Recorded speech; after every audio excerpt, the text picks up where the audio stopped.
Welcome back, everyone. We are back after a bit of a long weekend away here in the Wave Now studio. Appreciate you always joining us as we start off the week and break down the day's big stories in this format as you connect with us on the live stream. And here we are starting our evening already well past dark, enjoying the nighttime and checking out the view as the rink's being built there at Pairstown Hall.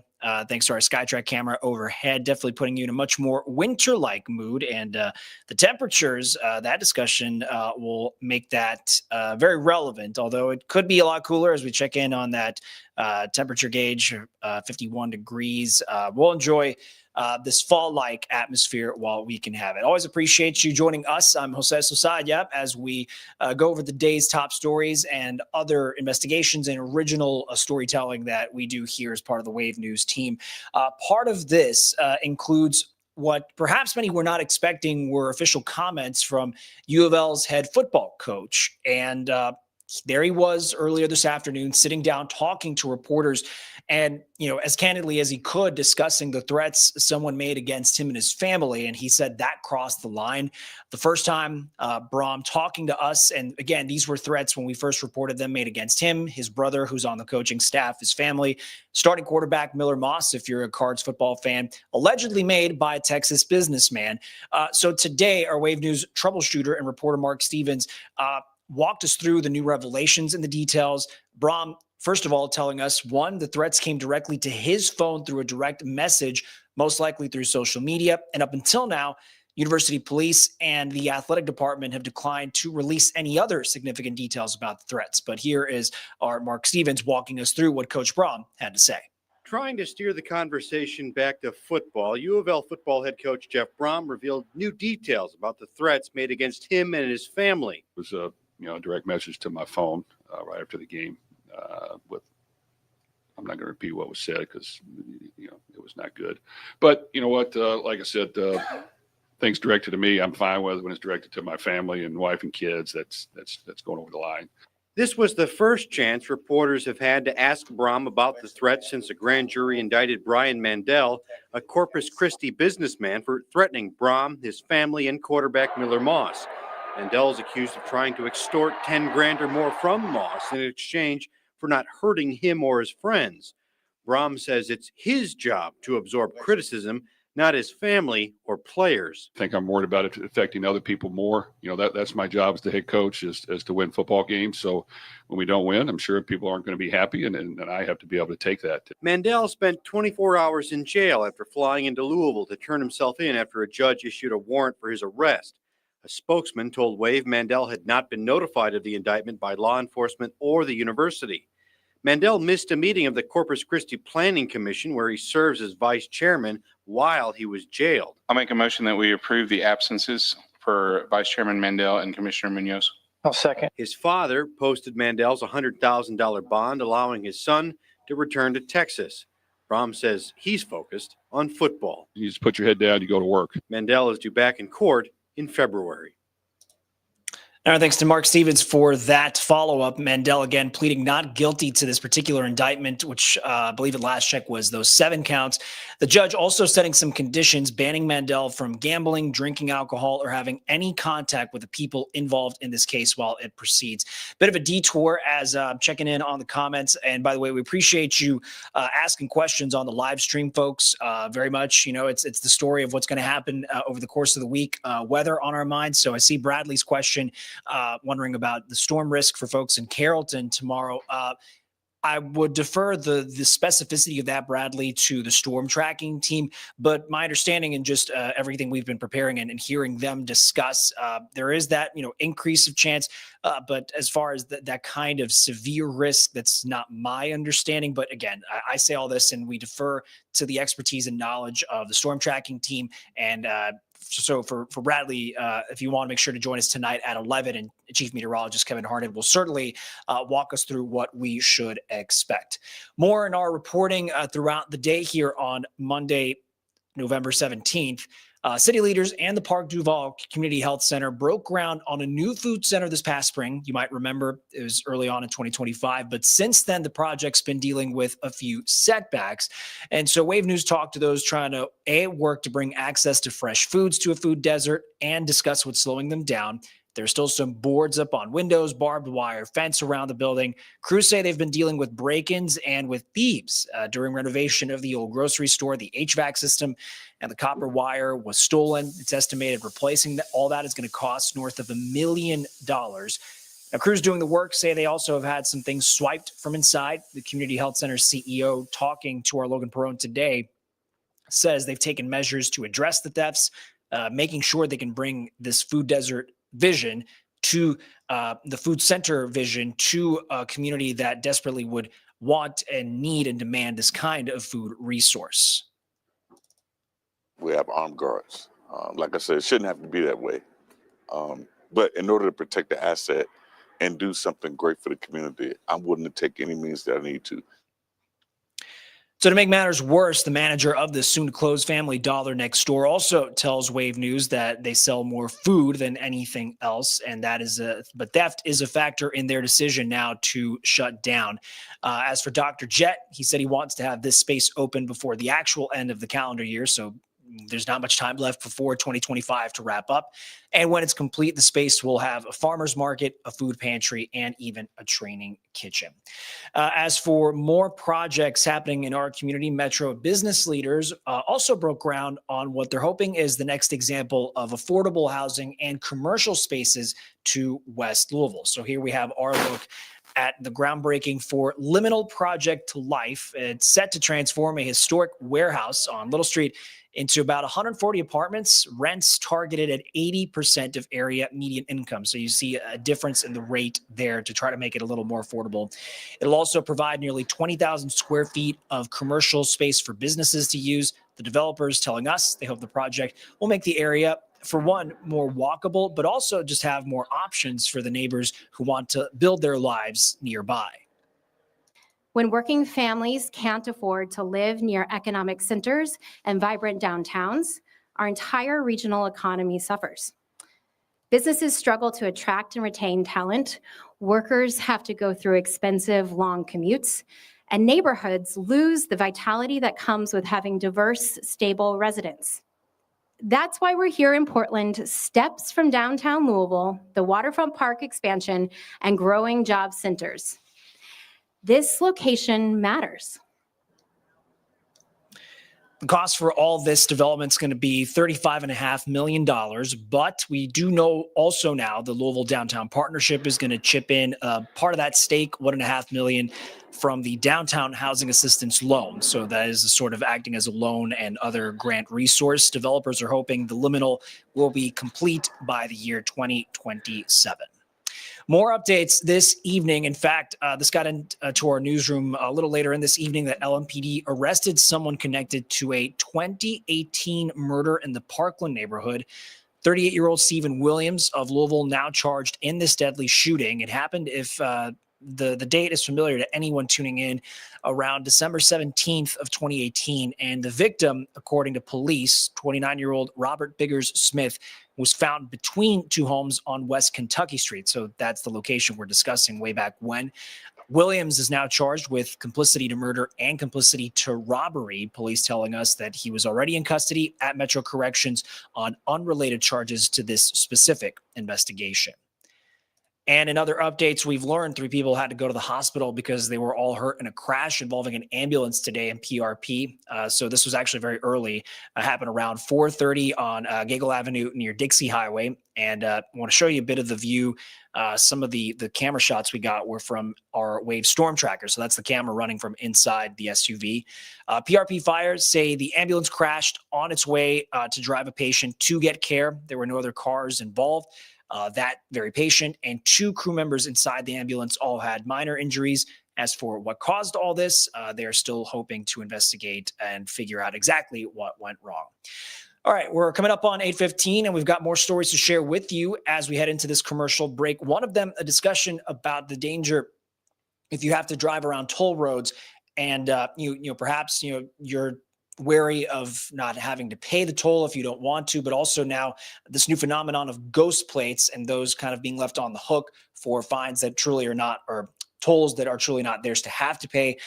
Much more as far as local updates on policy for violent crime reduction, interstate repairing, looking ahead already to the Thanksgiving meal and the budgeting for that. So we're going to take a quick break. Hope you join us for those stories and more on tonight's edition of Wave News Extra.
Welcome back, everyone. 8:17 on tonight's edition of Wave News Extra. And to that end, the story we're going to spend a little more time on as part of our investigative series, thanks to our partners with Investigate TV. So maybe you've you had to deal with this own kind of experience yourself, but many people say they're used to getting toll bills.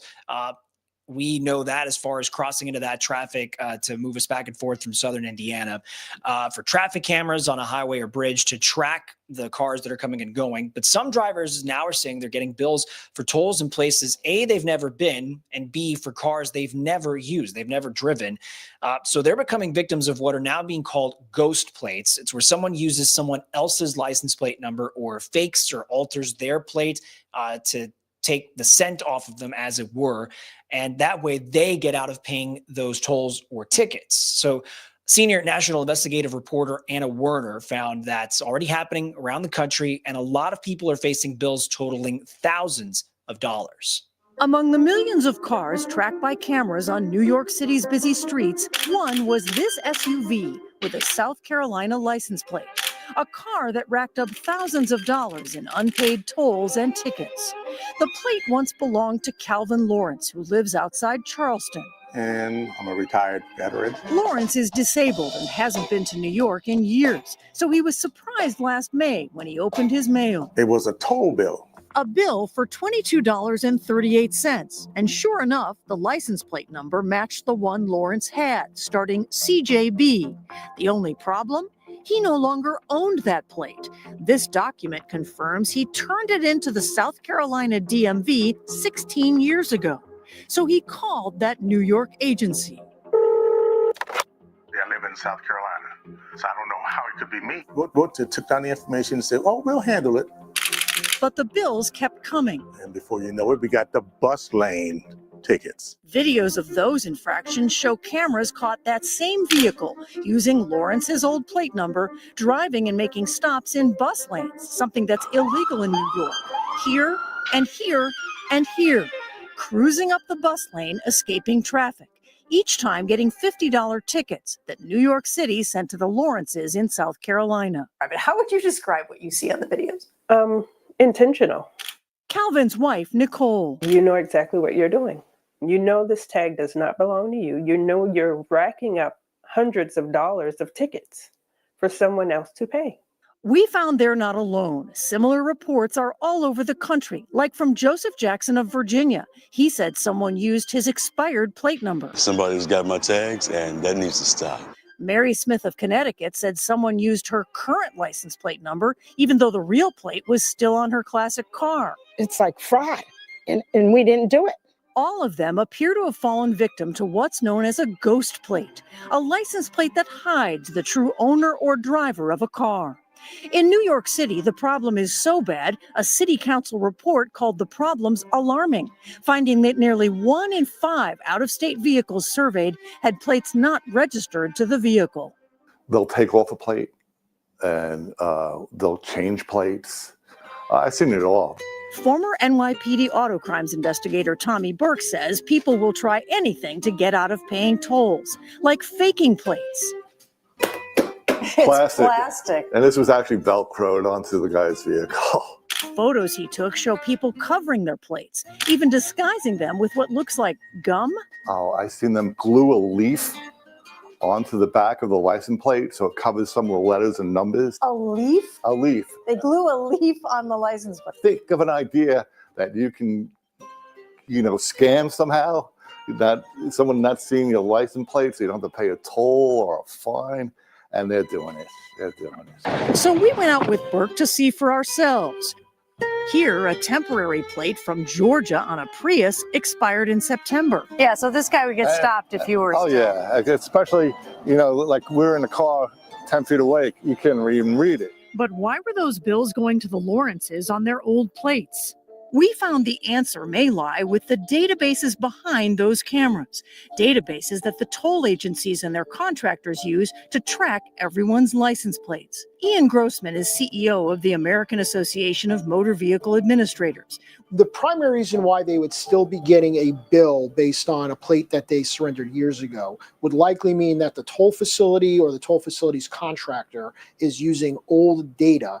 Old data, meaning the toll agencies or their contractors might not have removed the Lawrence's 2009 plate from their database.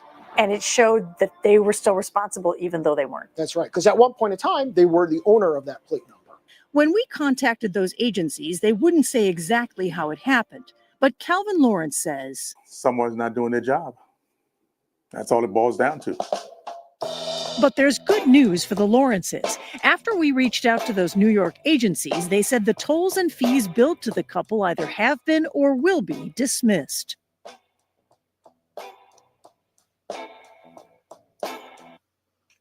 That report coming from senior investigative reporter Anna Werner. And if you're interested, we did learn from New York's MTA, the couple who you met there, their old license plate has been flagged in their system. And so police can hopefully be alert if and when it either passes through the next toll system again. Let's bring you back here to updates when it comes to our roads, as it were. A $50 million widening project. This one's going to last 2 years, already starting on I-71. The work zone here is a 2-mile stretch from the I-65 interchange to Frankfurt Avenue.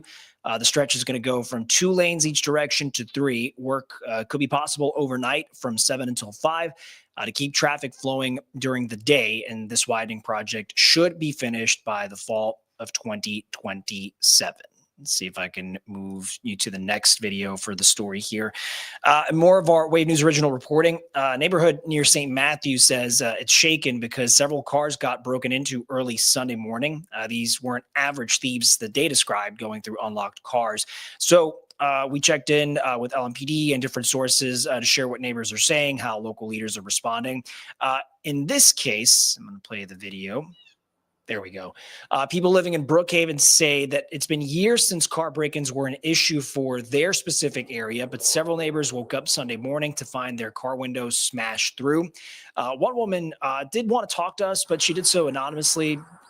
She doesn't feel she was targeted, but fears that her neighbors were. She says she never saw anything, but heard what sounded like someone smashing the glass. And talking to our Fernando Garcia Franceschini today, she says neighbors are now feeling pretty anxious and worried about what could happen next. I know how I feel, and I feel not as safe as I felt before. And I had seen the reports over the last few months of this happening in different neighborhoods. So I was aware of it. Now, some Metro Council members we talked to say that they have seen a spike in car break-ins in their respective districts, but particularly so for the South End, so for families and blocks and neighborhoods around that part of town.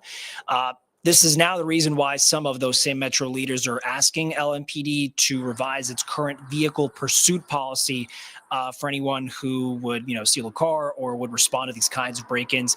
Fernando's full report, by the way, is up on wave3.com. But we're working to try to get some more actions and see if this will, or get more response or comments and see if this is going to turn into an actionable item for policy revisions from Metro or from LMPD. We'll certainly stay on top of that for you. Looking at more stories, the FAA lifting all flight reductions that it had put in place during the government shutdown. Those were there so that the government could cope with air traffic controller shortages. Those got worse during the shutdown as controllers were working without pay. Also today, Homeland Secretary Kristi Noem posted the TSA agents who did work through the shutdown are apparently receiving bonuses. Noem posting on social media saying those who, quote, continued to serve with excellence throughout the shutdown, end quote, would receive that $10,000 bonus. What the timeline will be for that remains to be seen. And a judge set a $100,000 bond for a Louisville man accused of hitting another man with a baseball bat inside of a convenience store. That's 62-year-old Willie Balden, and he's charged with assault. Police say this happened Sunday afternoon at a store on 22nd and Market Street. Investigators say the store video shows Balden grabbing a baseball bat from behind the counter and then hitting the victim, that man, in the head. He was rushed to the hospital to be treated. Earlier this morning, Balden appeared in court for his first hearing in the case. I am ordering you to follow those conditions that are on that order that you are reviewing right now, which is no contact with the place of violation or the prosecuting witness, and no deadly weapons, including baseball bats, assault in the first degree. Balden is expected to be back in court next Tuesday. We're going to take a break here to reset for some more stories to share with you, starting with a big theme as we now have Thanksgiving on the mind, coming up sooner than we think. Check in with some other, valiant efforts for food security to meet those needs across the community. A check in on a fire from one of our local fire stations, and then also preparing for the next holiday beyond Thanksgiving for Christmas. So lots to discuss with you all. We're going to be right back after this quick commercial break on Wave News Extra.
Hey, folks, welcome back into Wave News Extra just before the start of the 8:30 minute. And no surprise if you've been one to go to the airport for your Thanksgiving vacation, had to go pick up family from the airport, or just any other kind of travel plans you might have had, that the common wisdom is that Thanksgiving is the busiest holiday for U.S. travel.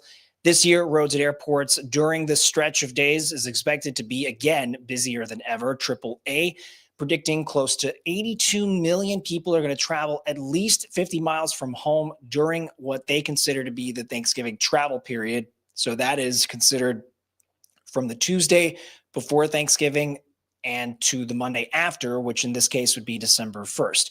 So again, this year expected to see a record 1.6 million more travelers compared to last Thanksgiving already. AAA also predicting most people, at least 73, are going to travel by car, with 6 million U.S. travelers expected to hop on a domestic flight over this holiday period, which itself is also a slight increase in the period from last year. Speaking of Thanksgiving and the preparation that it entails, the budget and preparing to be the host for a Thanksgiving dinner is certainly thinking about higher grocery prices. And now with reports that tariffs could spill into the Thanksgiving menu this year about what you can cover on a cost and what you can't, some key holiday staples are up. These rising costs come as many people are already struggling to afford food, something we saw play out with the situation for benefits and the need for that kind of financial support. Reporter Jen Sullivan explains why your holiday meal will likely cost more, in fact, this particular year of 2025. Outside the King Center in Atlanta, long lines of cars as people wait for free food to be handed out at this Thanksgiving food drive. This is going to make a tremendous difference. Miss Williams works part-time, but she says it's not enough to put food on her table. And it's not just Thanksgiving she worries about. It's every day. It's tonight.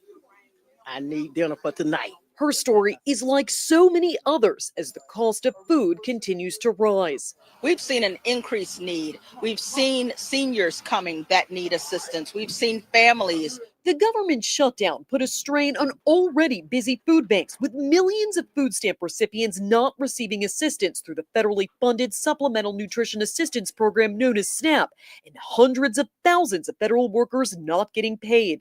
But rising food costs are making groceries more expensive for everyone. But for many families, they're still struggling to put food on their table and keep that roof over their heads. Average grocery prices are up nearly 3% from last September, according to the latest Consumer Price Index report. Prices for key Thanksgiving staples like potatoes, meats, fresh vegetables, and bakery products are all up. And tariffs have caused the price of many imported items like wine to jump. One wine store says prices are 5 to 12% higher this year. There is some good news. On Friday, President Donald Trump signed an executive order that retroactively lowered tariffs on beef, tomatoes, coffee, and bananas, as well as other products coming from agricultural imports.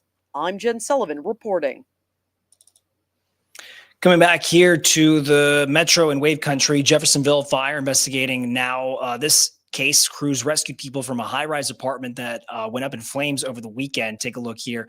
It was just after 9 Sunday morning. Crews responding to a call that there was smoke coming from an apartment at the building on Market Street. You see there, they heard other units were then filling with smoke. When firefighters got there, they found actual fire coming from the upper floors, the flames spilling out. One crew was able to find that fire, put it out. Another crew helped get those tenants out in harm's way. Nobody was hurt. Investigators are still trying to figure out what specifically started the fire. And more stories having to do with community response to those dealing with economic, struggles. Jefferson Community and Technical College highlighting some resources helping students who are living with A, food insecurity, but B, also housing instability. The Hub at campus, providing food, clothes, hygiene products, and even help with late electric bills. Last year, it served more than 2,400 students in need, helping remove some non-academic barriers to their own success with courses. We stopped by the hub earlier today. They tell us a recent survey they did found 20% of all JCTC students experience food insecurity, with 1 in 10 themselves facing housing insecurity. If we want to keep our doors open, as Jefferson says that we do, we have to make sure that we're removing those non-academic barriers. I can't be successful in the classroom if I'm hungry. I can't be successful in the classroom if my LG&E bill is brown. I can't be successful in the classroom if I know that my child needs either a backpack or a coat that could come from the clothing closet. You can always catch up and read more about the resources they offer. The website for that is jctc.me/hub, HUB, if you or someone you know would be interested in checking in with that particular resource. And so we started this particular block talking about Thanksgiving travel, Thanksgiving prep, budgeting for the food. We're not even at the week of the holiday just yet, but still, Metro Louisville and leaders involved are already looking ahead to Christmas. What do I mean by that? Well, crews with the Urban Forestry Department started work to prepare the city's Christmas tree for its trip to Jefferson Square Park. So we met David Russell, and he tells us a 35-foot Norway spruce, that one has stood tall beside his own house for many years. Over the years, though, apparently it became a bit of a nuisance, so he called Urban Forestry to see if they would like to take it for Light Up Louisville. They said yes. The yearly event helps ring in the specific holiday season every year as far back as the 1980s. I just usually love taking my family downtown and watching the light up and seeing all of the people and getting to tell all of my family and friends that I did that or I had a hand in that is usually a pretty cool thing. Absolutely.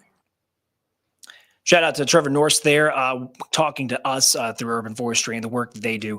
Light Up Louisville will be on Saturday, December 6th. It's a yearly celebration at Jefferson Square. The tree lighting ceremony itself is going to be at 8 o'clock. A reminder, you can always follow us for any breaking news, the stories happening, across every kind of cardinal direction. We'll say north, south, east, west. We got you covered within our neck of the woods in central Kentucky, extending to southern Indiana. And just know that our digital team also works to update that information for you that our reporters are gathering, and it's all there for you on wave3.com.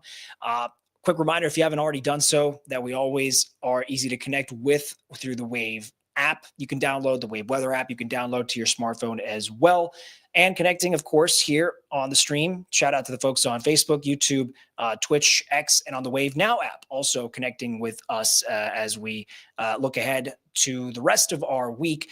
And hope you join us tonight as we do prepare for Wave News at 11. Part of that is a conversation among community partners that our Julia Richardson sat in on. And it's the League of Women Voters. But as a host, when it comes to trying to interpret the data, but it shows the story of a very violent summer when it comes to teens and kids being the victims of gun violence here in Louisville, and taking city leaders, prosecutors, volunteers, and mentors to look at this and say what's some policy action that could make a positive difference to protect kids and families. So that'll be something our Julia Richardson will put together in her report for you tonight at 11. And don't forget to check in with us as Chief Meteorologist Kevin Harden walks us through what we'll call, a varied bag. There's going to be a lot of variety for us as we move through this week, with rain coming in tomorrow, the second round of rain coming in around Thursday and Friday. So hope you join us as we break down the hour by hour and the specific